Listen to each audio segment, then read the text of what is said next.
Hello friends, आज हम बात करते हैं सेल की, कोशिका की। ये जो आपका कोशिका है इसे हम सेल कहते हैं और इनका नाम जो है उसे हम साइटो कोशिका या साइटो भी कहते हैं। ठीक है, और इनके अध्ययन को हम क्या कहते हैं? इनके अध्ययन को जो है वो इनके अध्ययन को हम साइटोलॉजी कहते हैं। ठीक, इनके अध्ययन को हम क्या कहते हैं? इनके अध्ययन को हम साइटोलॉजी कहते हैं। खोज जो इनके जनक थे वो रॉबर्ट हुक थे और इन्होंने जो है कोशिका की खोज यानी कि साइटो की खोज जो है सन 1665 में की थी। जीवित कोशिका की खोज जो है वो एंटोनिवान ल्यूवेन हॉक ने की थी। सिद्धांत जो है वो आपका स्लाइडेन शॉन ने दिया था और जो छोटी कोशिका है वो माइक्रोप्लाज्मा है और जो बड़ी है वो आपका शुतुरमुर्ग का अंडा है। मानव में छोटा जो है वो स्पर्म मेल होता है और मानव में बड़ा जो है वो अंडाणु होता है जो फीमेल में होता है। ठीक है, मानव में लंबी जो है वो न्यूरॉन है कि जो कि आपकी तंत्रिका कोशिकाओं में पाई जाती हैं। विभाजन रहित जो है वो न्यूरॉन है। तेज विभाजन जो है वो लीवर यकृत में होता है। माइटोकांड्रिया की जो खोज है वो अल्टमान ने की थी और ये जो खोज है ये जो है हमारी सन 1900 में की गई थी। ठीक, जिस तरीके से हम घर का निर्माण करते हैं, ईंट बनता है, दीवारें होती हैं, कमरा बनता है, फिर घर बनता है, उसी तरीके से जो हमारा शरीर का निर्माण भी जो है वो कोशिका, उत्तक, अंग और फिर शरीर बनता है। अब हम यहाँ बात करेंगे कोशिका झिल्ली की। कोशिका झिल्ली, जिन्हें हम प्लाज्मा झिल्ली भी कहते हैं, ये पादप और जंतु दोनों में ही पाए जाते हैं। ठीक है, और ये जो है प्रोटीन के बनते हैं। कोशिका के सभी अंग जो है वो इसी झिल्ली में रहते हैं। फिर कोशिका भित्ति जो है, सेल वॉल जो है, ये हमारा सिर्फ जो है प्लांट्स में ही पाए जाते हैं, यानी कि सिर्फ पादप में पाए जाते हैं और सेलुलोज का बना होता है जो कि सुरक्षा और आकार प्रदान करते हैं। माइटोकांड्रिया की जैसे भी मैंने बताया कि खोज जो है वो अल्टमान ने सन 1900 में की थी। ठीक है, अल्टमैन ने खोजक इनके हैं जो उन्होंने सन 1900 में की थी।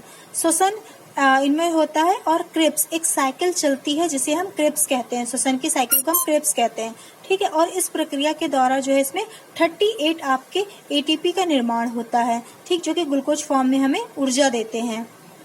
ठीक, और इन्हीं साइकिल जो चलती है इन्हीं को हम क्रेब्स कहते हैं, जो कि आंतरिक दीवार से क्रिया प्रारंभ होती है। ठीक है, और इन्हें जो इनकी आंतरिक दीवार होती है उनको हम क्रिस्टी कहते हैं। ठीक, गाल की बॉडी है, ये जो होते हैं कैमिलो गाल्ची होते हैं और ये क्या काम करते हैं? ये परिवहन का काम करते हैं।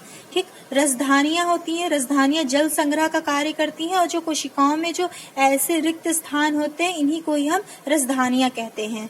कोशिका के अंदर आंतरिक श्वसन जो है वह हमारा माइटोकांड्रिया के द्वारा ही संपन्न होता है।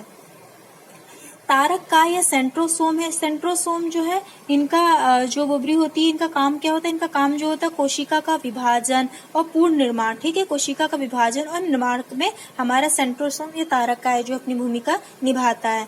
ठीक है, और लीवर में सबसे ज्यादा सेंट्रोसोम जो है वो लीवर में होता है। ब्रेन न्यूरॉन जो होते हैं, ब्रेन में न्यूरॉन पाया जाता है, उसमें हमारा सेंट्रोसोम नहीं होता है। ठीक है, लेकिन लीवर में हमारा सेंट्रोसोम जो है वो पाया जाता है।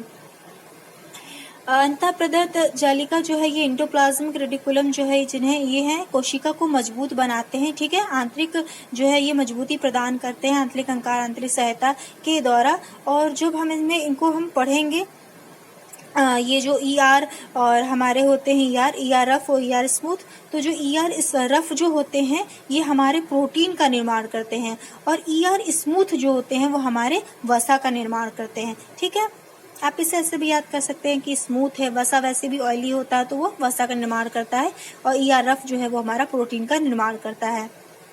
फिर जो हमारा राइबोसोम पेडल है वो प्रोटीन का निर्माण करते हैं और हम इन्हें प्रोटीन फैक्ट्री भी कहते हैं। ठीक है, फिर ये आप पढ़ेंगे कि 2 प्रकार के जो है वो पाए जाते हैं। ठीक है, कोशिका हमारी 70S छोटा होता है, 80S जो होता है बड़ा होता है। प्रोकैरियोटिक विकसित होते हैं और यूकैरियोटिक जो होते हैं, ठीक है, यूकैरियोटिक जो होते हैं वो हमारे बड़े होते हैं। उसमें फिर बात है केंद्रक, जो कि निकल्स होता है और ये महत्वपूर्ण भाग भी होता है। ठीक, इसकी खोज जो है वो रॉबर्ट ब्राउन ने की थी। ठीक है, याद रखिए कि कोशिका की खोज जो है वो रॉबर्ट हुक ने की है और जो केंद्रक की खोज है वो रॉबर्ट ब्राउन ने की है। ठीक है, क्रोमोसोम्स जो है ब्रेन ऑफ सेल में होते हैं और डीएनए आरएनए क्या कहते हैं, इनका कंट्रोल, नियमन और नियंत्रण का कार्य करते हैं। प्रोटीन इनमें 80% और डीएनए जो होता है वो 20% पाया जाता है।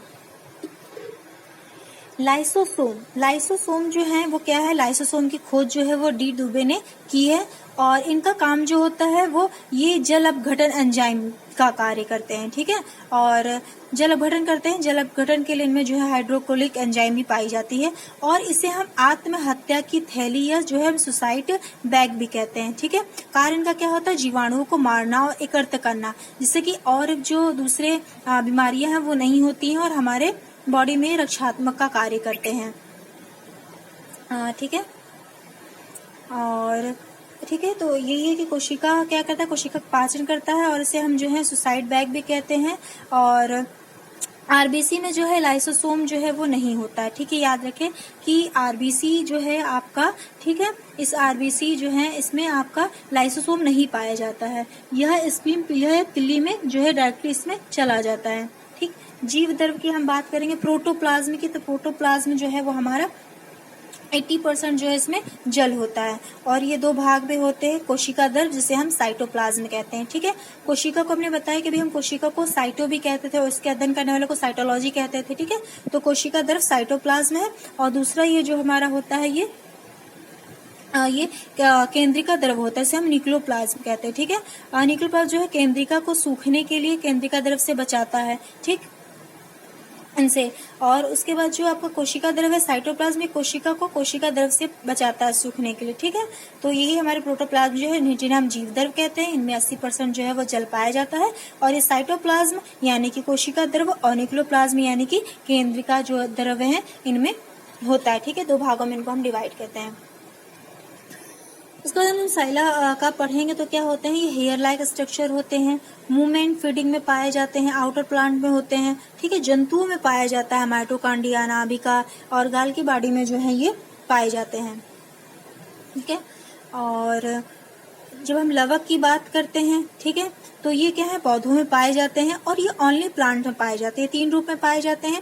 पहला हमारा होता है क्लोरोप्लास्ट जिसे हम हरित लवक कहते हैं। ये कार्य क्या करते हैं, ये जो है पत्ती, तना, भोजन का निर्माण करते हैं। ठीक है, और जो ल्यूकोप्लास्ट होते हैं अवर्णित लवक, ये क्या करते हैं, ये जल, मूल, भोजन का संग्रह करते हैं। ठीक है, जो क्लोरोप्लास्ट होते हैं वो पत्तियों का और तना का निर्माण करते हैं, जबकि ल्यूकोप्लास्ट क्या करते हैं, मूल भोजन का संग्रह करते हैं।